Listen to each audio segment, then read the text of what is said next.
Cinema ఎందుకు చూడాలంటే ఖచ్చితంగా మన ఇండియన్గా పుట్టిన ప్రతి ఒక్కరూ ఈ సినిమా చూడాల్సింది. దేనికి?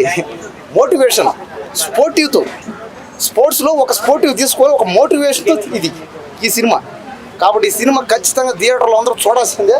పైగా ఈ సినిమాకి థియేటర్లు ఆపేస్తారట, ఆపలేరు అంతే. ఈ సినిమాకి ఎవరు కూడా థియేటర్లు ఆపారంటే కాస్త దెబ్బే. దేనికి? తెలుగు సినిమా ఫీల్డ్కి దెబ్బ అనమాట. కాబట్టి ఇలాంటి తెలుగు సినిమాలు ఖచ్చితంగా ఆడాలి. తెలుగులో, తమిళ్లో, మలయాళంలో, కన్నడలో, హిందీలో, పక్క భాషల్లో, ఇంగ్లీష్లో అన్నిట్లో ఈ సినిమా ఆడాలి ఖచ్చితంగా. ఇంకా రామ్ చరణ్ వేసే స్టెప్పులు కానీ, ఆ ఫైట్లు కానీ, అబ్బా ఏముండ హెయిర్ స్టైల్ ఉంది భయ, బాబా ఉంది భయ హెయిర్ స్టైల్ ఆమె ఎవరు అనింది మొన్న. ఈ సినిమా చూసిన తర్వాత ఖచ్చితంగా అందరూ జుట్టు పెంచుకోవాలండి. కరెక్టే జుట్టు బాగా పెంచుకోవాలన్నమాట.